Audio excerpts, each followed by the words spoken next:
We're getting there. Getting there. Yeah, 195 photo sharing discussion. We are out after this show, 5 shows until big show number 200. Wes, have you got all your photos taken for that? For show 200? You revealing your best photos ever for that show? No, not yet. I'm working on it.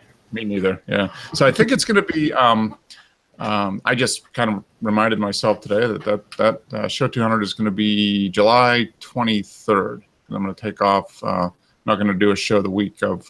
I guess it's 4th of July weekend.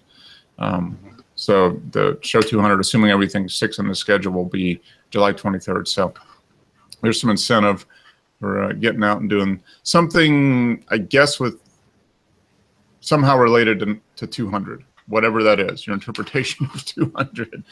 I shot this at ISO 200. There we go. Yeah. Which for a mirrorless camera is default. Right. That's right. Exactly. Anytime you just turn on the mirrorless camera, hit the shutter button, you've got something at 200. But you traditionally go to, are you going to go up to, it's not St. Petersburg. St. Augustine. St. Augustine. You're going to go there again this year?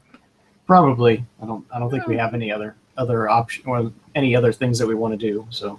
Yeah. Well, there's probably some stuff there that's a couple hundred years old, right? I mean, there's got to be something there that's 200 plus years old. There's probably a few things. Yeah. Well, that's. I have to find something from 1817. Yeah. Yeah, or find 200 people, anything. 200 firework bursts, anything.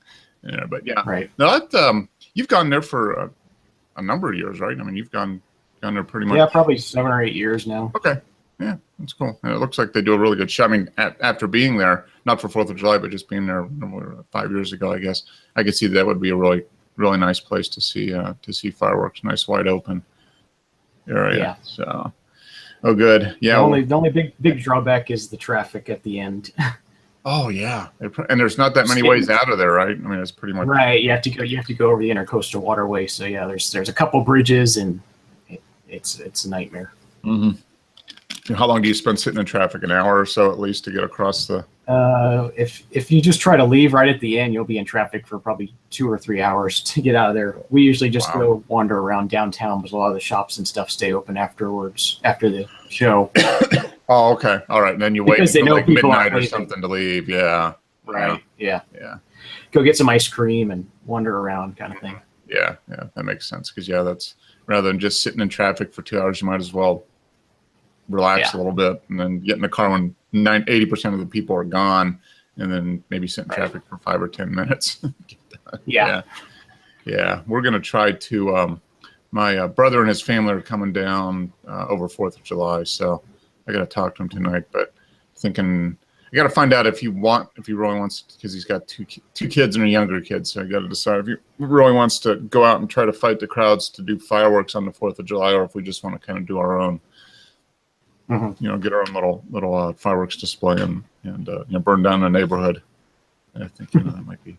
But now that they're legal here in Georgia, I guess it's been 2 or 3 years that they've been legal in Georgia. So you can actually buy anything. You can buy stuff other than snakes and sparklers, and do stuff. So we got to decide if we want to do that. But go ahead. I would say it was weird. It took Georgia so long to legalize them. Mm-hmm. Yeah, I don't know why. I mean, Alabama's had them. Tennessee, Alabama for years and years. Yeah. It's just strange. It used to be South Carolina, and then we legalized them 15 years ago or so here. So you can get them here now. But yeah, I think there's more states than not that legalize them. I think some of the states in the Northeast still don't, but a lot of the states in the Midwest and the West and in the South now do. Up to a certain size. I guess you can't go anything over. I don't think you're allowed. M80s are that size of firecracker is a bit too much, I think. But like your typical stuff is legal. So yeah, I know there's a lot more of that now. I mean, people have always done fireworks anyway. I mean, people just go to Alabama or South Carolina or Tennessee and get fireworks anyway. And nobody really enforced it, unless it just became a nuisance. So, it's just kind of just legalizing what everybody's doing anyway. So, didn't matter. But yeah, I've got to try to figure out. We're thinking about going to Stone Mountain they've got supposedly a really, really good laser light show over the 4th. So I've got to figure out. We've never been there for that. I mean, we've been there several times, done the hike up and down the mountain and the cable car and all that stuff, but we've never done the laser show, which would be kind of interesting. I don't know if the kids are being. Yeah, they probably would. Just depends how much you want to. It's gonna be crowded that weekend though, so I just have to figure that out. Yeah, that's always the challenge. Yeah, so many people in the Atlanta area, and it's a long weekend, so everybody's off. So you just gotta figure out stuff to do, and it's fun to be there, but it's tough for. Well, I guess if you're doing photography of the fireworks themselves, that type of thing, it's good, but much other type of photography, unless it's people photography, just because there's gonna be people all over the place. But yeah, so we'll have to see. But yeah, so show 200, July 23rd. So whatever 200 is, if you post any images for that show, that'd be great. So you didn't do any photography this week. I did no photography this week. Did edit some images. I got a couple that I got up, and I did get the color sheets back, so I'm gonna have to scan those in here. They came on Thursday, and I didn't have time to schedule time at the place to scan them in, so I'm gonna have to do that next weekend. But took a quick look at them, and it looked like there's a couple that are pretty good. I mean, the colors.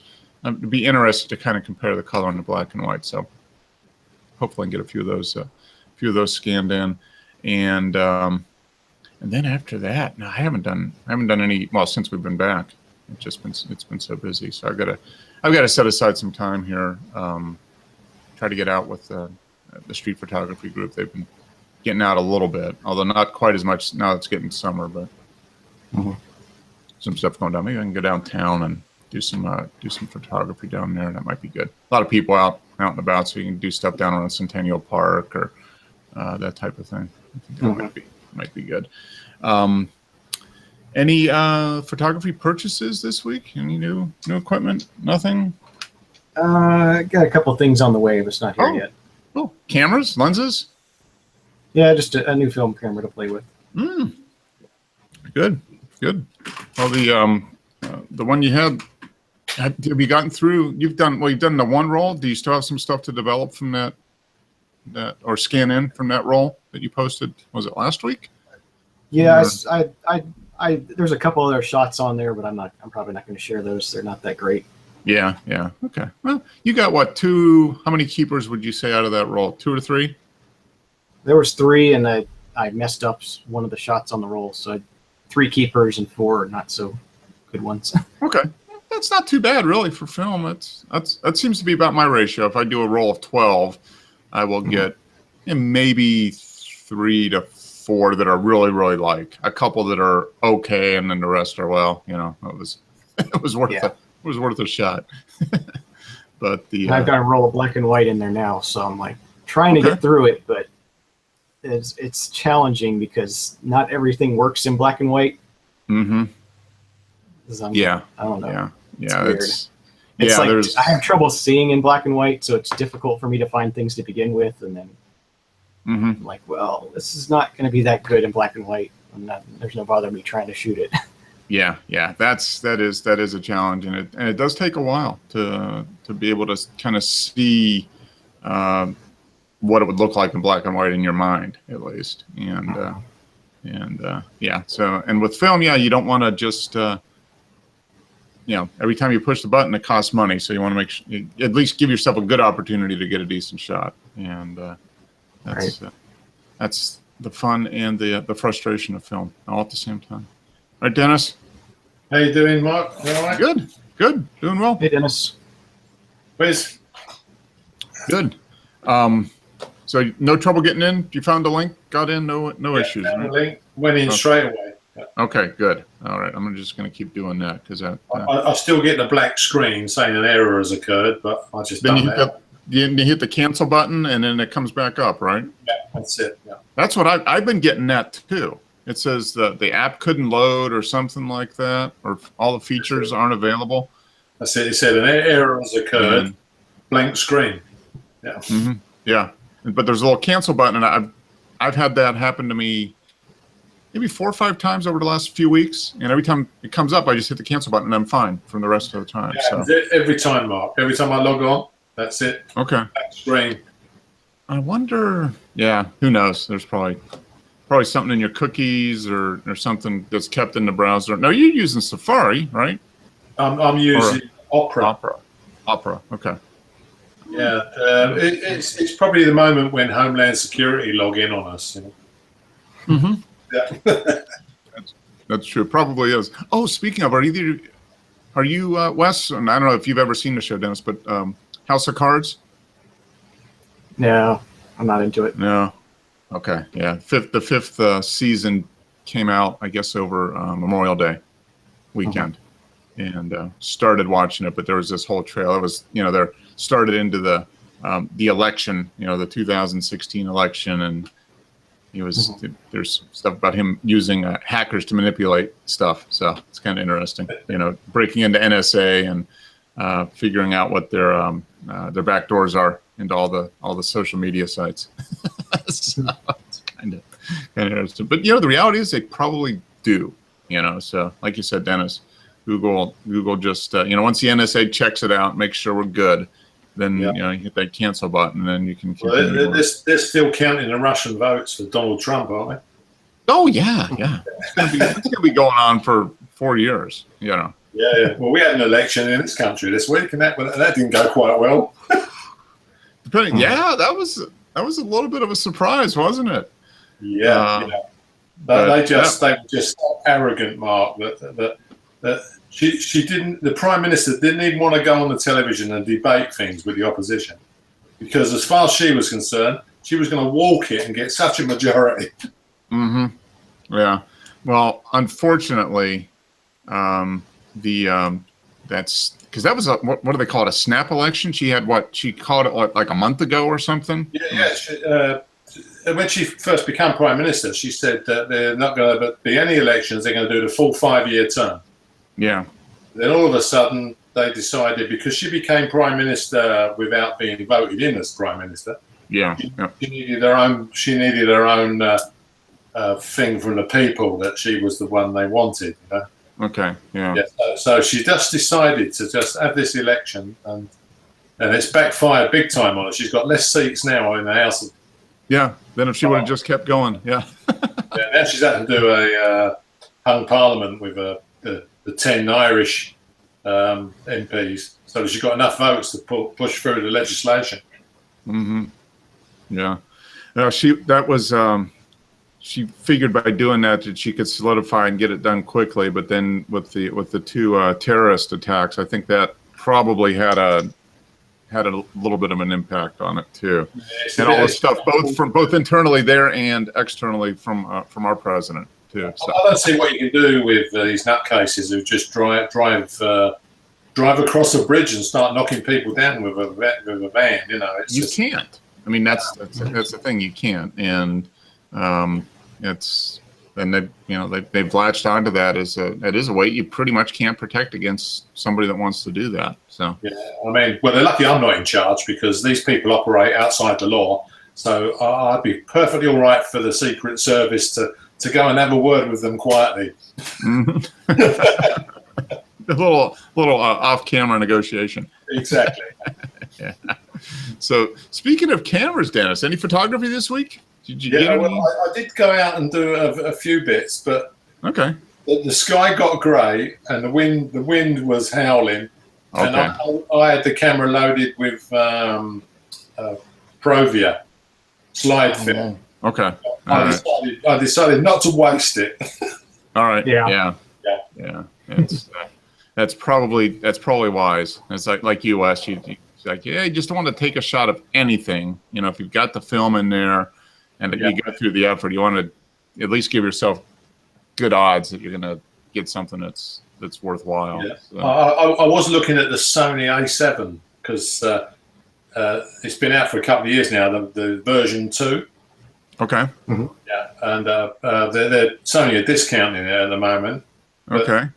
when I read the specifications, there's just no niggly things. What annoy me that if you buy the $3,000 one, the 7R, which is the 36 megapixel one, you can plug it in and use it while it's charging. But if you buy the ordinary A7 Type 2 one, you plug it in, it won't do anything. You either have to have the camera on, you have to turn the camera off to charge it, but you don't have to do it on the more expensive one. And people were moaning that Sony have deliberately disabled some of the facilities to make the more expensive one look better. Yeah.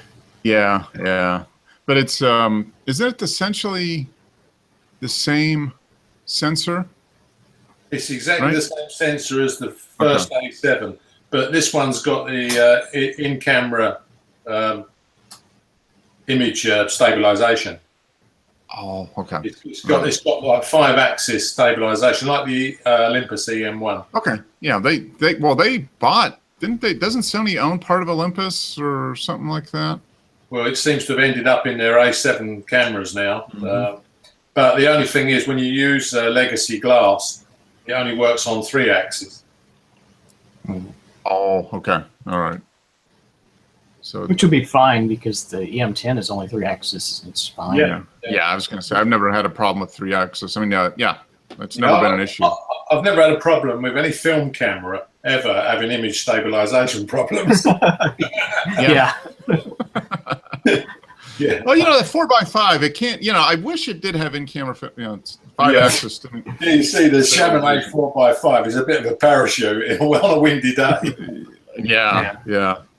I experienced that a little bit when we were up in New York. It was not windy; it was kind of breezy, and I did when I had the dark cloth on it and was kind of going in and focus, and that was fine because I was holding on to the camera. But when I take that off, and I noticed the camera moving a little bit. So yeah.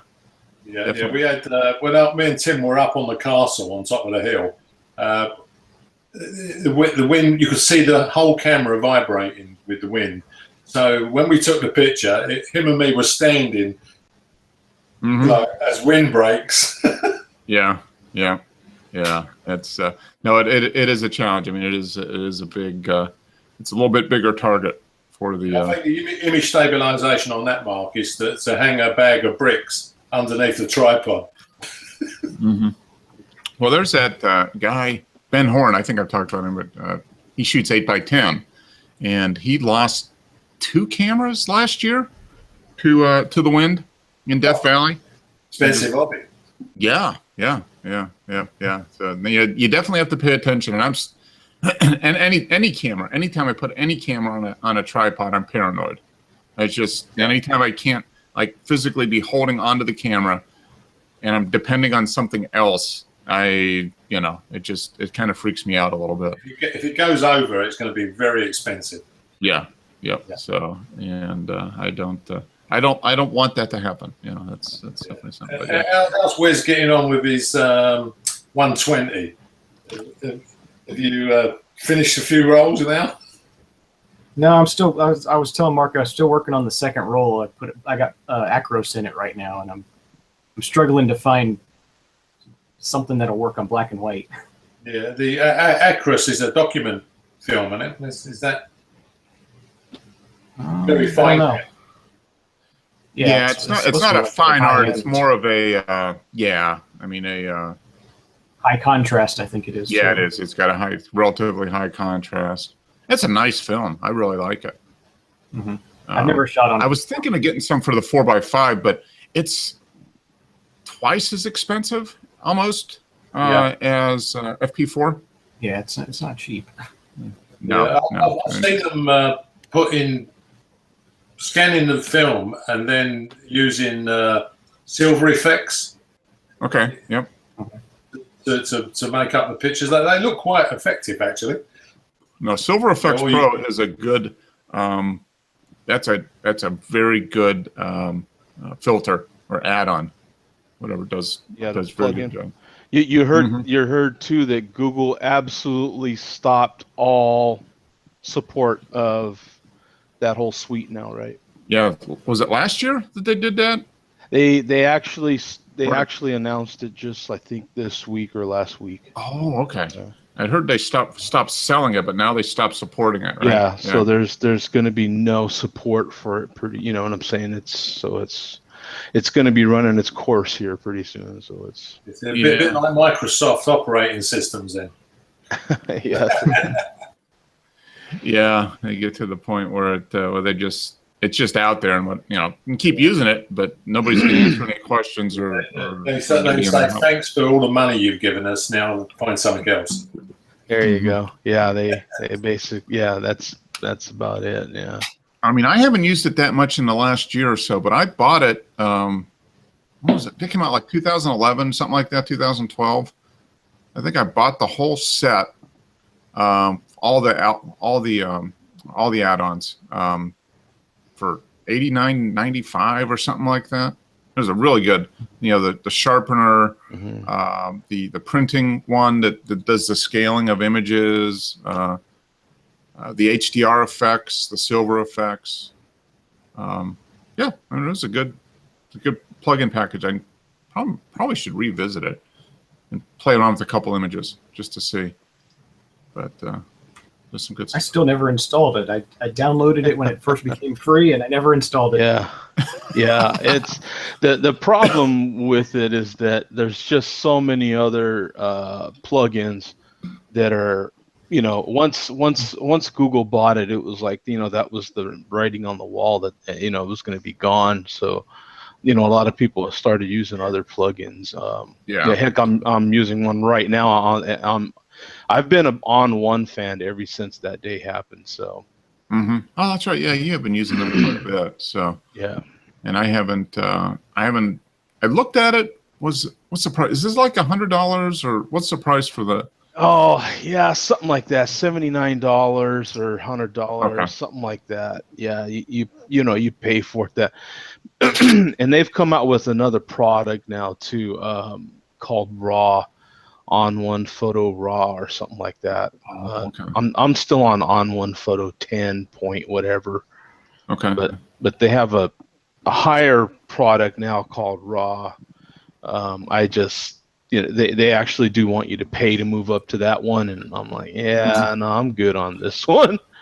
Yeah, at least for now. Yeah. Have any of you guys ever used the GIMP?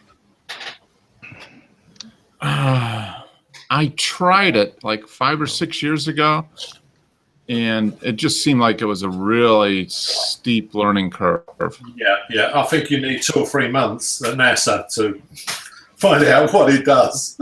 I tried. I found a couple tutorials, and I tried to do a couple things, and I got frustrated and pissed off at it. And I'm like, nah, that's it. It's free, but it is free. That's good. We like free. Yeah. Free. Yeah. But free man, can if be good. If you can't use it, yeah. I mean, I just found it. That's always been a challenge for my brain. Still doesn't think. And it's tough. I find it a challenge to learn to do stuff in Photoshop sometimes. Because of adding the layers and that kind of stuff. It's not intuitive to me. Do any of you use OpenOffice? OpenOffice? No. Yeah. Yes, I do. It's bigger than Microsoft Word and Works. Yep. Yeah, and that works, and that's free software. Yeah. No, it works fine. That's my primary. That between that and Google Docs. Yeah, But Google if there's Docs is the one. Yeah, but if I can't use a Google Docs format and I need to save it as an Excel file or something like that, I use OpenOffice. And works OpenOffice seems absolutely fine. Anything. You can even open photographs with it. It's like Yeah, it is. Yeah, it's very. I haven't used a Microsoft Office product since 2009 or 10. Yeah, I think I've had OpenOffice pretty much since I got this computer, which was 2010. Yeah, I have used the GIMP quite a bit, and like you say, you got to learn it. You got to learn how it all works. Yeah, I think it would be quite good. if you was a master at the of knowing what it does, what it's capable of doing. I mean, I've heard that it pretty much will do everything that Photoshop will do. Yeah. You just have to. It's just a different way of doing it, and it's a little. So you got to use it a lot, and you got to take your time. And it probably, if I stuck with it, maybe you could sing his praises better. You go, oh yeah, I find it does this. I find it done that. It's it probably does everything that Photoshop does, but. Yeah. The question is how do you get it to do the stuff? Yeah. The people who build it need to put more tutorials on to actually show you how things work. Yeah. Well, that's always a challenge with open source type stuff is they depend on the community to do it because writing the code from the coder's end of things, that's the fun part. Is to write that and get it to do stuff, but nobody wants to document it. That's what takes the time and the money to do is all the support and the documentation. They do it for the fame, don't they, Mark? If you write a program and it's good and they accept it, your name goes up on the developers. That you're one of the developers of the game. Yeah, but everybody wants to develop and make it do new things, but nobody wants to. On how to get regular people that aren't into coding and don't understand all that stuff, how to get the regular user to be able to do it. And that's where a lot of the open source stuff falls apart, unless there's just and GIMP has a pretty good community, I think, but it's still tough. Writing documentation and support materials, that's tough. You have to write code a bit beyond me, because I had a friend that two of them sat down for a week in a room and wrote a program from the computer. And at the end of the week, they said, "Oh, come and see what we've done." And all it was a white dot. It bounced across the screen. And that was a week's worth of coding. They taught us that coding in 7th grade, for Christ's sake. Yeah, it's all. But yeah, I mean that's the challenge, and the fun part is writing and creating the app or the software. The hard part is documenting it and thinking from the user perspective on how to take all this great code that you wrote and explain it to somebody that has no idea what coding is. And that's what takes the time and the effort, and that's what I found with. I mean, I haven't looked at GIMP in 5 years, but when I did, there was some stuff out there, but not a lot. You pretty much had to learn it on your own. They give you the source code, don't they, Mark? You can download the source code and you can play with it. That does me absolutely no good. It's like, hey, look at all that source code. That's great. Yeah. What the hell do I do with it now? Sweet. Yeah. Oh, I couldn't wait to get my hands on that. Yeah. It's strange. Microsoft never let you have their source code. Yeah. The world is mine now. Yeah. I've got the code. I've got the source. Source code. Completely meaningless to me. So couldn't be any less useful. So, do you have any photo shoots this week, Joe? Or are you still editing stuff from a few weeks ago? Right? I am still editing little by little. God, I've been so. And I happen to be editing right now. I was editing and catching up on The Walking Dead. I don't know how I completely spaced. Was it season 7 of Walking Dead? But I did. I'm so far behind on Walking Dead. I'm so like 2 seasons behind now. I'm catching up on Walking Dead, and I was editing, and then I was like, "Oh my God, look what time it is!" You know what I'm saying? Yeah. So, are you a House of Cards? Have you watched House of Oh, Cards? are you kidding me? I watched that last weekend. Please. Okay, we're starting into it. We're in the 3rd episode of the season. So. Oh yeah, no, House of Cards. It's kind of like any other series. I don't mean to take away from the photography talk here, but it is kind of, it's all video and all, photography related really. But, once you get into any show really, especially I think they're in the 5th season now of House of Cards. Yeah, it's the 5th season. You kind of get the rhythm of the show. And how many episodes are you in right now?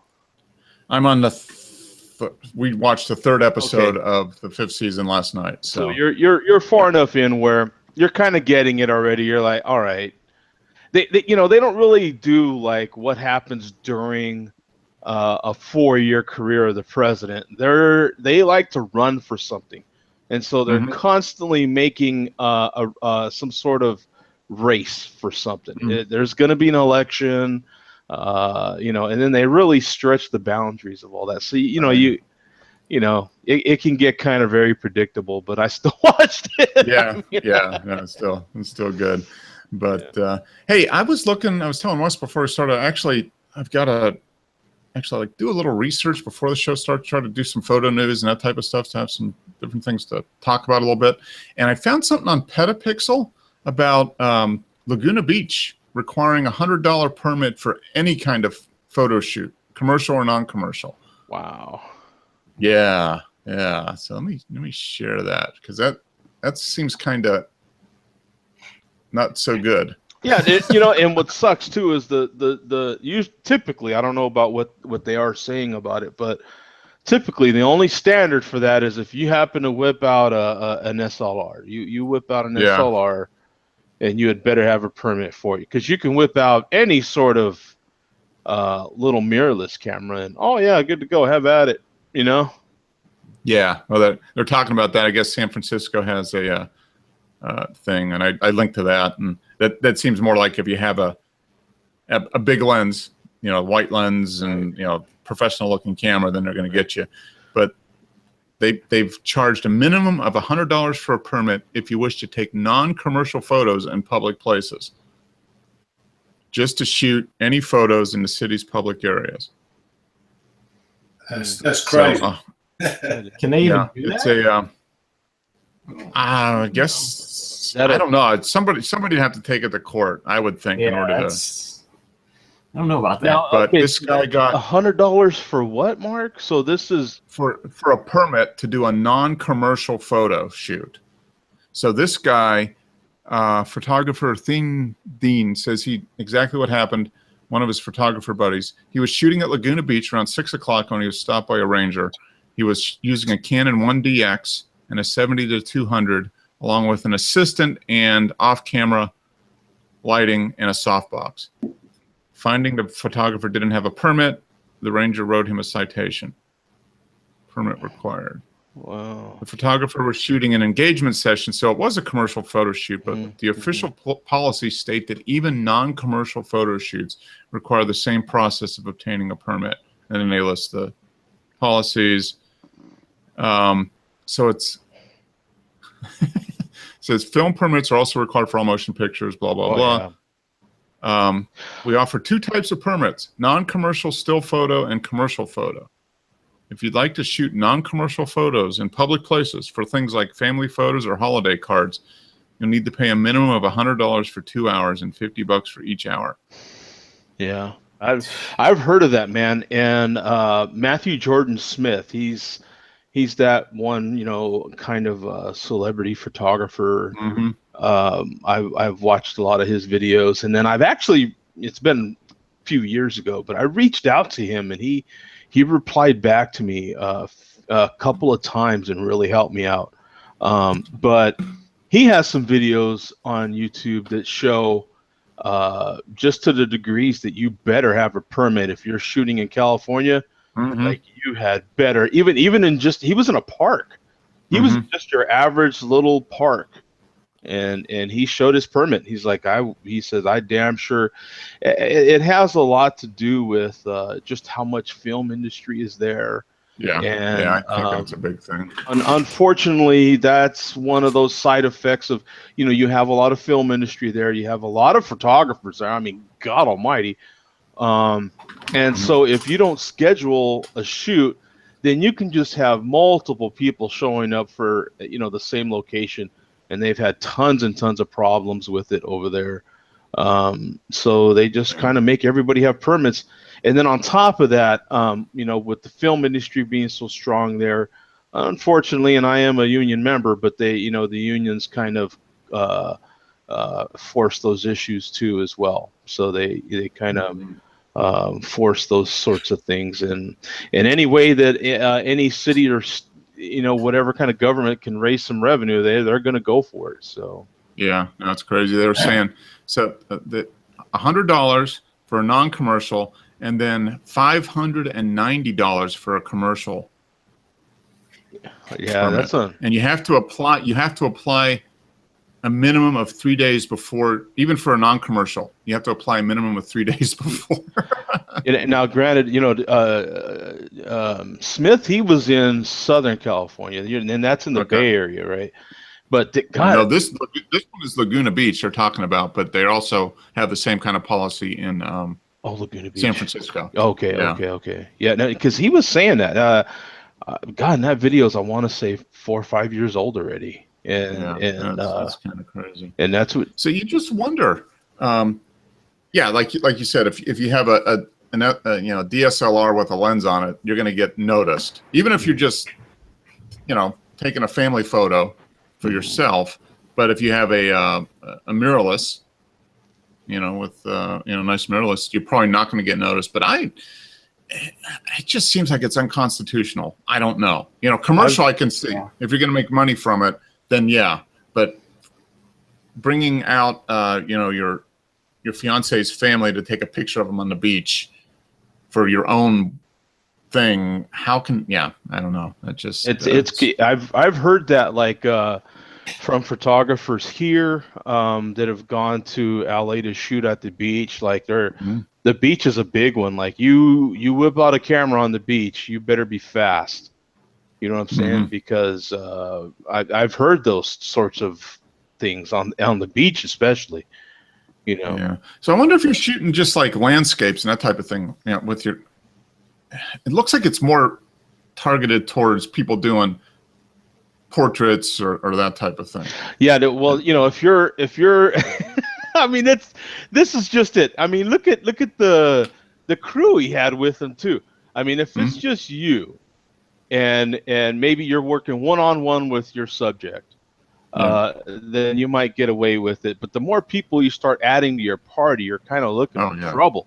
If you're like showing up with even an assistant with with some sort of monopod or some sort of stick, and they're holding a strobe on some sort of stick, and a big, and you've got a big old 72-inch umbrella, and you're like, I mean, come on, dude, why don't you just launch a few rockets in the air and let them know you're there? I mean, come on.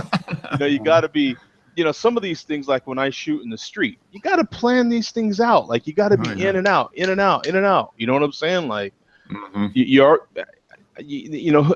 this ain't this guy's first, run at trying to shoot on a beach. I mean, he's got to be aware. If I'm aware and I live in Arizona, he's got to be aware of it. Yeah. He's got to be. It's interesting. I think the thing that gets... It's like shooting in New York City. There's certain... I've always heard about shooting in New York City's like you're taking a gamble, Yeah. I'm just... Who brings all these rules in, Mark? It's the individual cities or, boroughs or municipalities that do it. I suppose you can always vote them out of office at the next election. Yeah, good luck. Yeah, I mean that's the thing. They figure they can get it passed and on, and then it's up to somebody else to challenge it, but they know that the vast majority of the time that's not going to happen. That's the. Well, I can't see anybody ever paying for a permit in this country because you're allowed to take photographs in any public space. Yeah, that's what I think the law is here too as well. You have the right to take a photo of anything you want in a public space. So I don't see how they can enforce this. You know what? That's another thing too. I've always heard. As a matter of fact, our friend that what's that one show? I don't listen to him anymore, but TWIP. Frederick. Fred Johnson. And then some of the people, some of the other pros are on his show. Constantly talk about London, like, boy, you better check up on it because you cannot. They'll take your camera. They always say stuff about shooting in London. Can't see that happening. It is very well known. Like I've heard it for years about shooting in London, how restrictive it is. I think it's this thing where you have to stand your ground and let them know that you're aware of the law and you are. There's a few YouTube clips in this country that, like you said, Mark, you turn up with a Canon or a Nikon professional camera. People ask you to go. You know, you can't film here, they tell you. But of course, they're completely wrong. And they've actually had the police turn up, and they've had to tell the people they've got a perfect right to take photographs in the street in a public place, and they're not doing anything wrong. Huh? Yeah. Okay. Yeah. Okay. Yeah, that's the and I think this thing on this Petapixel article and stuff is. I mean, I can understand if you're doing a commercial where you're going to do a commercial photo shoot. Yeah, you should. You know, there should be some kind of permit for that, but they're crossing that gray area when they say even if it's non-commercial, you know, then you have to pay. And it's like, well, no, isn't my right to take whatever picture as long as I don't use it commercially? Yeah, I think, Mark, if you wanted to close a street to make a film, then you would have to have a permit from the local council, probably. Yeah, exactly. But you know, if you wanted to walk down the sidewalk, I mean, that's the thing is, we were in Atlanta. It was a couple years ago, and we were kind of doing a photo walk, and we were in a plaza between a few office buildings photographing, and the security guy came out and said, "Oh, well, you can't do that. You know, you can't take your pictures here." So we stepped back 3 feet onto the sidewalk. Kept taking, and kept photographing. He couldn't do anything. Yeah, can you imagine the problems, Mark, in London if you're saying to the tourists, like, you can't take any pictures of the Tower of London or the Houses of Parliament. No, you can't take a picture of Big Ben. You know, buy a permit, they'd all go home. Yeah. Well, yeah. The thing is, I mean, in any big city, and I imagine London is probably one of the worst in terms of the number of cameras. No matter where you go in a central business district now, you're on camera. You're being recorded. No matter. I tell you, Mark, if you drive in the city of London with a car that's got no insurance, you may drive in, but you won't get out. Yeah. Yeah, because the number plate readers will alert the police immediately that you've got no insurance on your car, or it's not taxed. Or Yeah. But I mean, just walking around the street. I mean, you go down in and it's probably Phoenix. I mean, I know around the campus too. I mean, you just look up. There's cameras everywhere now, and you know, you just gotta know if you're out and about in a semi-populated urban area anymore. You're on camera anyway. It's getting recorded. It's a spin-off from when they. I mean, obviously, you have to pay to drive a car in the city of London. It's £12 a day to drive. I've personally been kicked out of so many places for shooting outdoors. Like, you know, when I was in Albuquerque, you know, if you were actually shooting on city property, then you had to have a permit. You know. Mm-hmm. You were supposed to have a permit. They were real lenient over there, but the permits were very affordable too. Like, you could get a permit for like the whole year, I think, for $60. You know what I'm saying? Mm-hmm. It was, you know, and that would let you shoot on all city property. But it was kind of one of those deals where if it was city property, then you were supposed to have a permit. So, you know, I would just imagine it's something like that. But I know California enforces those sorts of things, and I've always heard that about London. I really honestly have, and I'm just from people that travel. I mean, they talk about you know, when you go to Africa, you know, you have to watch it for sure. Just these different hot areas, you know. Who's that other cat that moved to not Australia, but the other country? You talking about Trey Ratcliffe? Trey, New Zealand? Yeah, he moved to New Zealand, right? Yeah, he moved to New Zealand. Yeah. And he's also talked about some of his skirmishes with the law. Matter of fact, he's one of those guys that actually challenges it. Like, he's one of those guys that actually, like, if he hears of some kind of ridiculous law like that, he goes and actually challenges it. You know what I'm saying? Mm-hmm. And kind of butts heads with them. He's kind of like a photographer advocate that kind of has the money and the nuts to do it. Yeah, you know and he's got support from other people that would easily get behind him on stuff too. Right, that helps. So it, he's been think like he's shot in those crazy areas of like Washington D.C. and stuff where they don't want you shooting, and there are areas you can't just shoot just anything. There's even, it was a few years back that they were shooting off some people for trying to shoot some buildings. They were trying to say that those buildings were copyrighted. You're taking the architectural design, yeah. Yeah. Well, the next thing is that they'll probably have a go at you for taking your soul. They take your picture like the Indians used to believe, that you've captured the soul. You had those poor guys that were just hard, and they're still out there and they're still going at it. But you had those poor guys that were just diehard plane enthusiasts. And the minute you got out there with your big 600, your big 800 to shoot those planes, man, they were all over your butt. You know what I'm saying? They just thought you were a terrorist, and man, you would get hammered. But now they're really relaxed. How's Mark going to fare when he puts his large format up on the beach then? Exactly. Oh, that'll be fine. Exactly, yeah. So, yeah. We'll be seeing you from a cell next week then, Mark. Yeah. No, that camera. I'm convinced that kind of camera. Nobody can get mad at you for using that camera. I don't think. No, I don't see how. Well, you can always argue that this camera was designed before that law came out, so it's exempt. That's true. Yeah. It's definitely grandfathered. Yeah. Yeah. Yeah. But no, I mean, I guess if they're going to charge like Laguna Beach, they charge it's $100 for 2 hours and then $50 for every hour. It's like, okay, if I'm going to pay a permit for my large format camera, that's only going to be like 3 sheets of film. Come on, that's discriminatory. If I had a fast DSLR, I could do thousands and thousands of images for my $100, and now I'm only going to be able to do like 3. Come on. Are your beaches private in America? There are some. Yeah, a lot of them are public. Yeah, a lot of them are public, but near enough, all the beaches in this country are public. There's not many people own a piece of beach. Yeah, there's most of them are public here, but yeah, there are sections where they are private beaches, but they usually do a good job of having a sign somewhere that tells you. But sometimes no.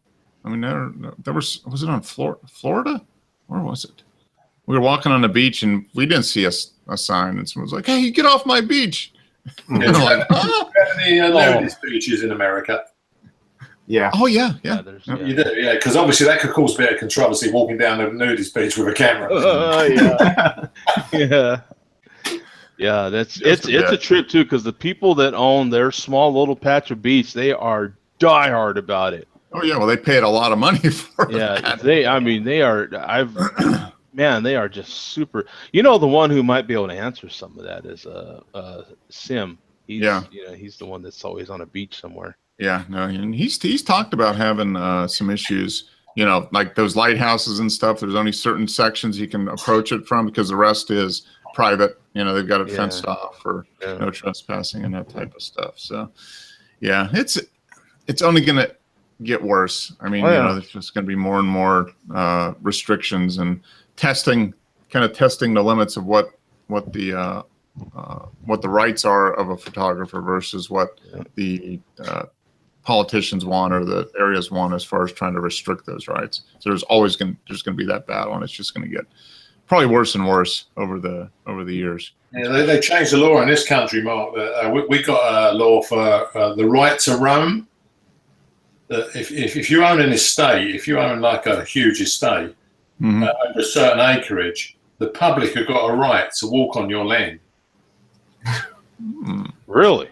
Yeah. It came out a few years ago. It's called the roam. It's the right to roam because people own fantastic pieces of landscape, and they were not letting anybody on there. Like the woodlands and lakes and stuff like that. They wanted it all kept private to themselves. But there's rules about how close you can get to their houses. Yeah. Okay. Yeah. You're allowed to actually enter the laws of trespass in this country. I don't think anybody's ever been done for trespass. Yeah. I think there'd have to be some restrictions, but yeah, that's interesting. So you got the rights to your property unless somebody else wants to wander around on it. Then you don't. They haven't got the right to come within a certain distance of your actual home. They can't come in your back garden. Oh, okay. If you owned hundreds of acres of estate, then yeah, they got the right to roam. Yeah. Mm-hmm. I guess the reality is if you owned a lot of property, you wouldn't know half the time somebody was on it anyway. Yeah, that's right. Yeah, so expansive. Yeah. Well, speaking of roaming, let's see where we've all roamed to take photos here. The last bit, I know Simi's posted a couple, but yeah, no, it's going to be a constant battle fighting against right to access property and photographing. I won't be buying any permits to take a picture. No, I sure as heck won't. Yeah. That's Not me. That's for sure. So I'm sure Simi had to buy a permit for this one. Let me see how long it was. Hey, 52 seconds. See, if you're there for under a minute, you're okay. Anything over 60 seconds, though, you would probably have to pay a permit fee. This is so good. They could say this is commercial photography. Yeah, This is a fantastic shot, though. It is. I mean, it's got the reflection, and then you got the clouds in the water. Yeah, that's great. The lighting is wonderful. Yeah, good stuff. When was this take? What time of day? 24-1, Cheshire, Connecticut. In the morning. It is. I do have to say really quick though. It is nice to when you do get a permit though. You just have that peace of mind, and it kind of does. Like when I would set up shoots, when I would shoot a lot of high school seniors and all that sort of thing, it was nice because I knew that if I was going to the botanical garden, you had to have a permit to shoot inside there, and it was nice because I knew there wasn't going to hardly be anybody shooting there, and I knew that I could just, hey, you know what? I want to shoot here. I have a permit. You can't do any. You know what I'm saying? Like, I could set up and shoot anywhere I wanted in there, and pretty much nobody could say nothing because I have a permit. You know what I'm saying? Yeah. No. I definitely for those types of shoots, I think a permit would make a lot of sense. But if you're out just doing like landscapes and that type of stuff, that's a tough thing. But fantastic shot. Okay, Wes. So we got a couple shots of the latest public artwork on the campus. It looks like, huh? Yeah. It's kind of interesting. Yeah, where's that? How do you find that 12 to 40 mil lens? I like it a lot. It's heavy and kind of chunky on the EM10, which is a really small body, but otherwise, it takes wonderful pictures. Yeah, this is really nice. Is that your? No, is that you in there? Is that your reflection? No, I think it's just, I don't know if it's like water, moisture or something, because this was like a small patch of blue sky surrounded by gray skies. And it had been raining all day, so. Okay. Yeah, it could be just like moisture or something on there. I noticed when I was editing it, I wasn't sure what it was. Yeah. That's cool. So this is what you say it's supposed to represent: a learning center, connection, growth, and germination of ideas. Huh. Okay. So it's the agricultural building, huh? Well, when the building was originally built, it was an agricultural building. Okay. Now it's something else. I don't know exactly what it has to do with.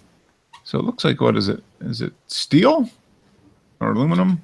Yeah, I think it's steel, and they painted it kind of a bronzish color. Yeah, it's like a bronzish gold or something. Yeah.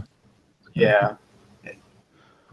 That's neat. What I like about it is that see, this is the type of like stock photography that you could totally put whatever filter you want on it to suit wherever you want it to go in your home. It's a kind of a fun photo, and you could display it like on an entryway or in a restroom somewhere or in one of your guest rooms or something. And it's just kind of something kind of fun to stare at, like your eye just kind of wanders around all the different shapes. And Yeah, no, it's neat. There's a lot of stuff going on, and the color, the blue color, and the the glass or whatever is really cool. That's good. It's a good one for to print. I think so. Yep, I would agree. Okay, and then this is the whole sculpture. Oh, okay. So it kind of looks like trees or bushes or something. Yeah. Yeah, maybe some grasses like waving in the wind or something. Yeah. And then these little blue things. I don't know what that's supposed to. Maybe the. Oh, that's cool. You got the the blue umbrella. Yeah. This girl walked into the picture. I'm like, okay, I got to get this. Yeah. That's neat. Work out. It's Yeah, nice did blue. work out. Yeah. Blue umbrella, blue jacket, and the blue in here. Backpack. Yeah. Yeah. You even got the blue handicap sign in the background. Yeah. Yeah. There was something red in the picture that I had to remove because it was kind of an eyesore. Yeah, with all that blue going on. Yeah, that's neat that she's got that big umbrella, kind of the same shape as the patches in the sculpture itself. Yeah, it's neat sculpture. And there's a sculpture too. Yeah. Wow. 2003. 2003. I mean, that thing's ready for the junkyard. Yeah, really. Recycle it. Yeah. Yeah, no doubt. Huh? This is probably a megapixel. A gigapixel image. What do you think? God, that is just so. Looks like it. Yeah, Man, he knows he's got that down, doesn't he? I mean, that just looks and we've so. seen this. I've seen this. He had posted some stuff. Was it maybe last year? We had some other cars in the same little area. It almost looks like a cul-de-sac or something, doesn't it? With this rock wall behind it, like this retaining wall, and you can see probably some cactus and stuff. It's probably someone's driveway. Yeah, it could be. Yeah. They just live. They live like in the mountains there, and so they had to build that retaining wall around their property, and yeah, that could be their. Yep. Who knows? Or a cul-de-sac or something. And it is a sweet image. I love the way Pat crops it too. Like he crops those real nice, nice wide crops. Man, it just adds to the class of that image. It's so cool. Yeah, he's got the aspect ratio is whatever it is, like I don't know, 20 by 8 or something. It's not. Bigger than a 16 by 9 almost. Yeah. Some of these Austins, man, especially when they're that old, I don't know about this one. I'm not that much of an enthusiast, but some of them are getting down, especially Aston Martins, man. They're like $20,000, $25,000. And I don't know. Yeah. My guess is you can get one for 20, but you're going to spend 20 a year in maintenance and upkeep. Right. Yeah. The maintenance is the problem. Yeah. But they're beautiful cars. Mm-hmm. Yeah, and I like that color. There's Ferraris you can buy for $50,000, but it's going to cost you that much a year almost to keep it going. Yeah, if you want to actually drive it. Yeah, it's crazy. Brake job's going to cost you $10,000 or whatever kind of thing. Now this is another image of that. He's posted a few images of this car over the last couple of years, and this is one of my favorite cars. I just love the shape on this. It's that Toyota GT 1967. I'd love to see one in person one day. Yeah, that was. And this was so rare. Yeah. Oh, he did. He went big on this one for. Look at that. Awesome. Yeah. Yeah, that's just a great setting for this too. It looks like a giant recycling center. So you got all these big roll-off dumpsters. Yeah. In the background, and was this in that I know he went to, was it LA a couple years? He took this a couple years ago, so I think that was that whirlwind trip he did in LA when he did like 15 cars in 4 days or something. Yeah, going all over the place. He does that quite a bit though, so that's kind of his life. Yeah, just hurry up and wait. You kind of rush to get all this stuff done, and then wait a while and get another mad dash to photograph a bunch of cars. Is this a fine example of a Japanese company stealing the plans from an E-Type J? right? Yeah, it kind of looks like it, doesn't it? Huh? Yeah. It does. I think Toyota hired some of the engineers from Jaguar when they were working on this. Oh, really? Yeah, I didn't. They do know that the all whole the story. time. I mean, they Yeah. they regularly hire the main guy, Mhm. away from heck. They do that in several industries, So I know Kia hired a couple of the Audi designers a couple years ago. And was it Kia? Yeah, I think it was Kia. Yeah, I mean, there's always stealing people, and yeah, they do that a yeah, lot. this does look a little bit like not quite the same engine as the E-Type, Dennis, but this is what basically this is a 2-liter 4-cylinder, right? Yeah. You're talking about Kia there, Mark. I actually owned a Kia once upon a time, and I must admit it was the worst car I'd ever owned. Oh, really? Oh, really? I kept it less than a year. Huh. What year did you have? How long ago? It was probably about 10 years back now. It was a Sorrento, a 4-wheel drive thing. Okay. All Oh, right. yeah. Yeah, They've improved quite a bit, but yeah. Hyundai's really improved their vehicles a lot, and Kia especially is another one. I mean, they're all so reliable these days, man. That I mean, you're going to get a lemon here and there, but for sure. But Yeah. But they did. It was like people were talking about like the Hyundai, was it the Excel? The one when they first came out, was it like 1986, the mid 80s? Those things were junk. It was kind of like right after the Yugo, yeah. They lied about the miles per gallon. It was in the book it's supposed to do 43, and I reckon it was doing about 18. Oh, that's right. Yeah, they did pay a big fine for that, didn't they? For I had a little Hyundai 4-door sedan XL. I had a little Hyundai XL. Back in the 80s, or 88, 89. Yeah, I had a little 5-speed.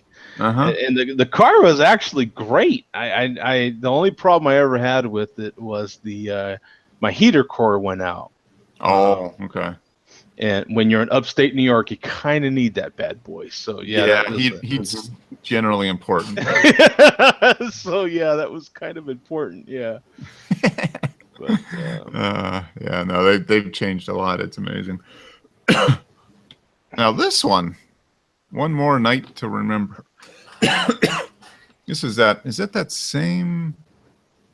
I don't know if this is that lighthouse we've seen. I'm sure we've seen an image of this one before, but this is really cool. It's only a half-second exposure, but the title goes perfect with the effect that happened because these people moved a little bit in that half second.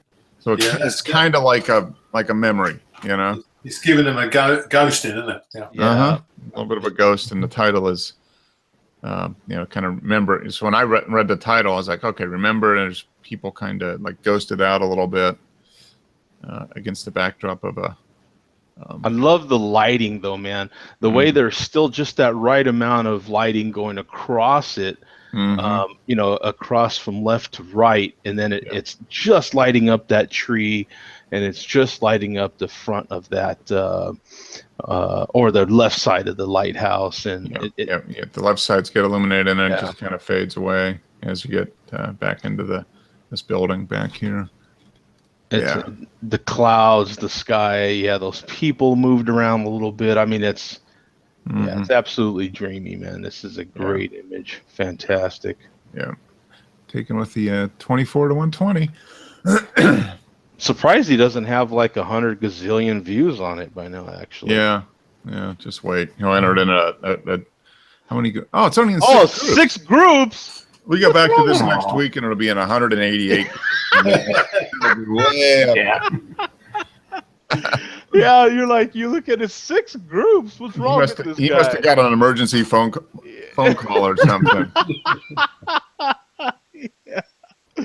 Yeah, man. He only did half a second, and only 6 groups, and he's really slacking. We got to get on this guy. No, he's off this week, I guess. He was on that. He was on vacation, but no, this is great. Great image. I mean, that's fantastic. He could. So I don't know if he has or not. Have anybody remember if we asked him if he's like put together like a coffee table book? I mean, because he could do.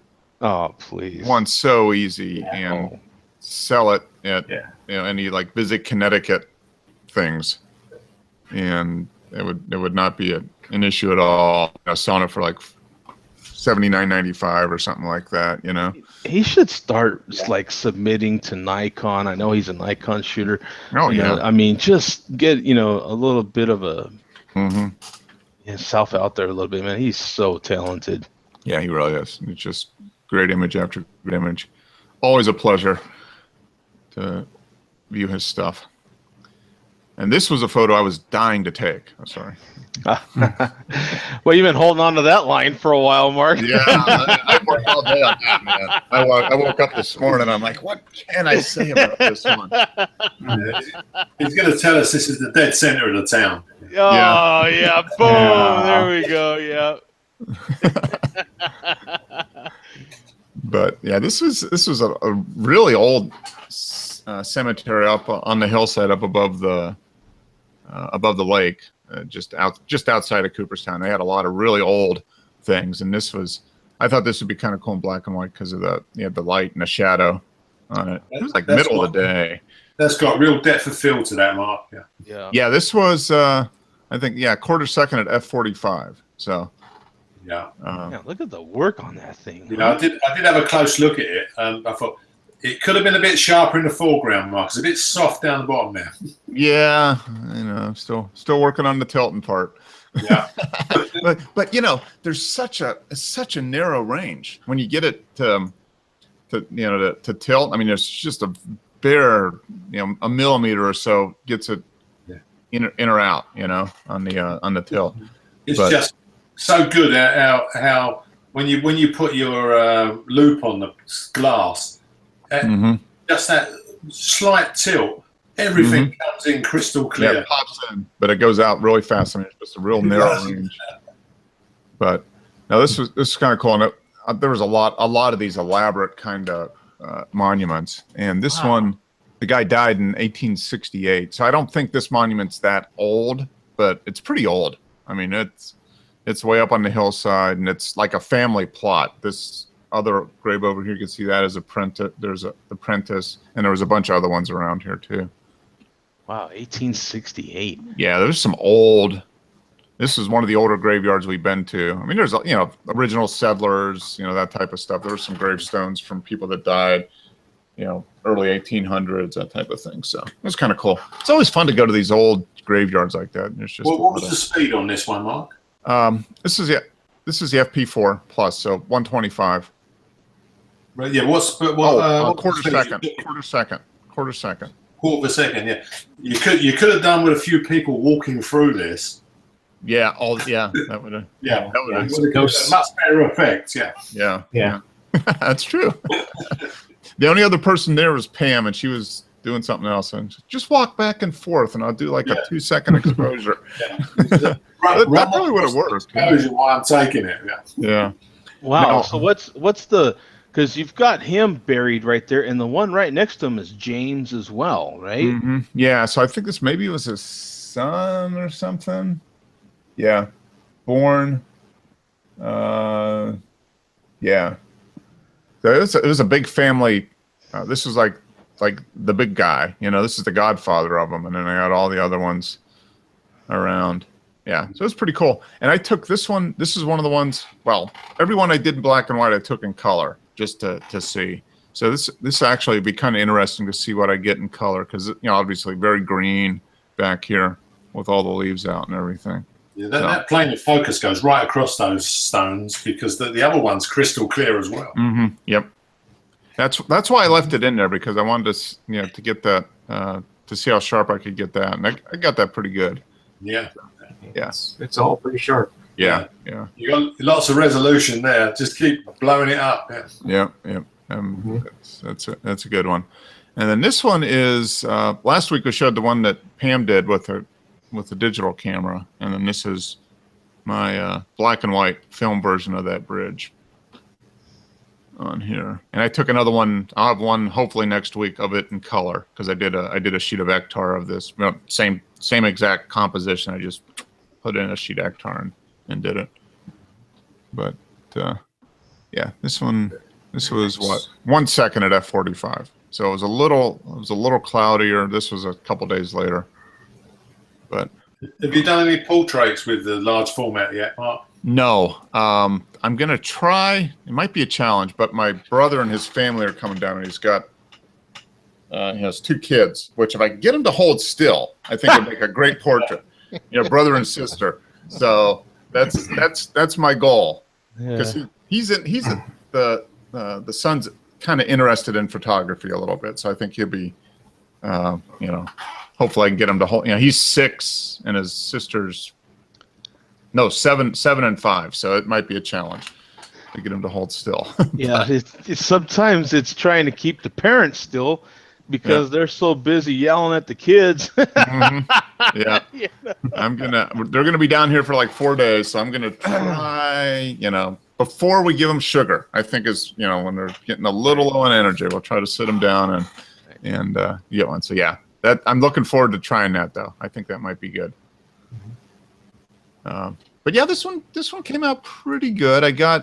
I was able to get the detail. This was, people had done some graffiti, carving on the inside of the bridge in here, and reflection came out pretty good. So it always bums you out. It doesn't it. You're like, man, it's such a cool. Yeah. Bridge, and then someone's got a. So, Stacy Loves Bobby is carved in. Yeah, yeah. The bridge is 200 years old, basically. This is the oldest confirmed existing covered bridge in America, built in 1825, I think. So oldest. And it's got Stacy and Bobby Forever on it. Yeah. Right? Yeah. But so I did 6 sheets of the FP4 black and white, and I did one at the lake. That one I did on Instagram where I was showing had the camera on the lake. I did one in black and white, and there was nothing to it. It just wasn't really anything there. But it might be okay in color, so that might be one that I do in color if it came out okay, because that had some the lake color and that type of stuff. But and then I had that one other frame that was of another barn, but I think I got some a water spot on the negative, so I'm gonna re-soak it and dry it, and then try to scan it in here next week. So we'll see. But yeah, a lot of fun, getting a little quicker with the camera, composing stuff. And, are you gonna try positives as well, Mark? I've been thinking about that. I just need to get some paper, basically, is what I need, right? Yeah, you can do the positive paper, the Harman. Yeah. It's positive paper. Fun. But ISO 3 or 5. Yeah, that might be interesting. Actually, I've got a graveyard close by and I've done images of that. There's an old Confederate soldier grave. That might be actually kind of fun to try on one of those on that paper. That might be a fun thing to do. Yeah, because apparently you can if you flash the paper before you put it in a holder. Yeah, you're going to get a real oldie-woldy look, of the. It looked like an old photograph. Yeah. Or I wonder too, Mark, if because they have them all over the place here. The old diners will have once a month or whatever. They'll have a meetup with a bunch of old cars, and take your large format over there and get an image of some of those old cars. I've been thinking about that because there's a lot of stuff around here. You go to a lot of these small towns. I mean, not that far, within an hour of here. You can get out, once you get outside of the immediate metro area, there's all these little small towns, and almost every one of them has a church and a restaurant and a gas station. You can pretty much guarantee. So you're going to get an old church, some kind of old restaurant or something like that, and all along, and there's all kinds of barns and stuff too. So there's a lot of stuff around here to do.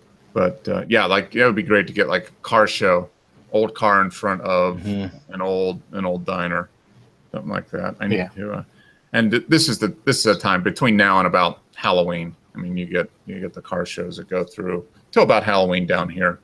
And then it kind of winds up a little bit over the winter, but Yeah, we're going to take a maybe. I'm thinking over Labor Day. I think we might be taking a quick trip up to Chicago to visit some friends, and if I can add a couple days on either end, and try to plan out a couple of old towns or do a little bit of research and find a couple places that I can take and do some large format photography. I think that would be kind of fun because we're going to be driving, so we'll have, we can just take as long as we want within reason and go wherever we want to go. So I'm gonna start researching that as well. But yeah, I'm having fun with it. It's a lot of fun for sure. Great images as always, guys. Dennis, I want to see some more infrared film. You got to get that. You got to finish up that roll and get it developed. Yeah, I've got a brand new roll of infrared, but I was saving it for the botanical gardens. Oh, okay. All right. When are you going to go there? When are you going there? Well, we were supposed to have gone there last week, but Tim didn't turn up, so he had to work. So okay. All right. Yeah, that would be interesting. Yeah, the botanic. Yeah, because you've shared pictures of those botanic gardens before, and I remember there's a lot of neat stuff there. So that would be really interesting. Yeah, there's waterfalls, lakes, bridges. I mean, Kew Gardens is world famous, so there's probably a couple of good photo possibilities there. Yeah, one or two. Yeah, I know we got there's a pagoda there, like a Chinese building. Oh, okay. Do they have a big? Is it like a Chinese garden, or they have a Japanese garden? Is that maybe what it is?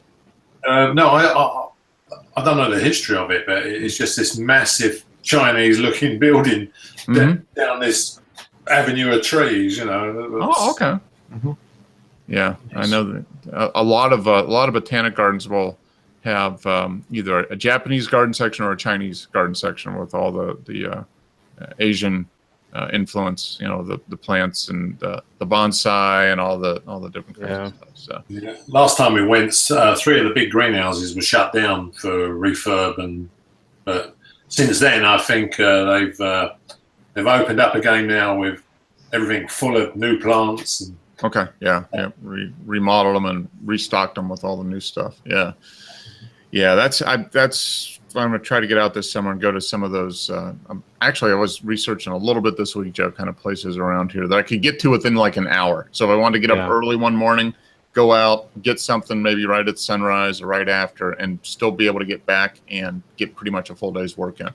I think I can go on a Tuesday or a Wednesday and go out and be back by 9 o'clock in the morning, 9:30 in the morning, and get some of that sunrise early morning light on there. So yeah, fun stuff. So all right, hey, good show, guys. Thanks for showing up, Wes, as always. Joe, looks like you're going to be editing for a while. Looks like you're working away.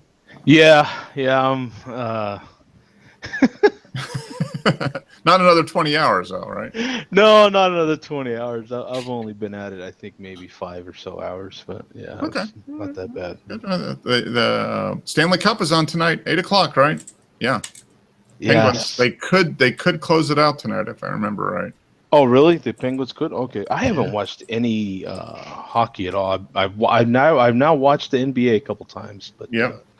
I watched the game on Friday, and they had to win. I mean, Cleveland had to win, and they came out guns ablaze, and they ended up winning by 21, 22 points. But Monday, they're fighting for their life again on Monday. So it irritates me that all these games are on during the week.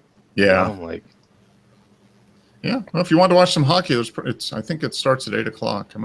I don't think I'll watch the whole game. I'll probably have it on. I've got some work to do, but. Sorry, Dennis, I missed the race today. I blew it. Oh, the NASCAR update? Yeah. I know Dennis counts on waited that. all week for this, I'm sure. I know. Yeah. Really disappointed, Joe. He's probably in a deep depression now. We should probably call suicide hotline because he NASCAR update. I know, right? What's the temperature where you are, Joe? You look a bit hot, mate. Yeah, it's actually cooled off. I think we just barely hit 100 today. Oh, okay. Yeah, it's got a cool spot. It's like jacket weather, right? They actually, when I asked Alexa to give me the weather forecast. She said that we should enjoy our 90s. Okay. Yeah. So the majority of this week, I guess it's going to be in the 90s. So Okay. yeah, we're having a cool spurt here. Yeah. So Then it'll go from that to 120. So. Yeah, because it's the rest of the week. Last week was, I don't know, 110 or whatever it is. Yeah. Who can tell the difference? Yeah, 110, 120, whatever. Yeah. Yeah, whatever. Yeah. It's just hot. Yeah, I'm glad I work at night. Yeah, it is definitely something to be said. Working at night when it's that hot outside. You bet. It's only 90, 80 or 90. Yeah, it's when I leave the yard at 9:30, 10 o'clock at night, it's still 94, 95. Okay, but when you get back, you're getting back almost at the coolest part of the day. So right. Yeah. High 70s, low 80s, probably, right? Is kind of the the cools off to low 80s. It'll be right at 80 or 81. Yeah. Which compared to 100 and plus is seems kind of chilly actually. It's all relative. It's all relative, man, for sure. Yeah. All right. Sure. Hey, good show, guys. Appreciate it as always. And everybody have a good week. Stay safe. Take lots of photos. And next week we'll be back 196. Yeah, show 196. Wow. So wow. Yep, we're getting there. Oh, show 200 is going to be July 23rd for those that you don't remember. So anything related to 200, your interpretation of 200, if you can come up with any images to share on that show 200, that'd be great. So. Oh, I more than likely won't be here next week. So. Okay. I got company coming, so. Likely excuse. I know, right? Yeah, All right. Well, enjoy company, enjoy family, and we'll see you guys next week, or maybe 2 weeks for you, Joe. Yeah, 2 weeks. All right. Later. All right, man. Peace out. Take care. Bye. All right.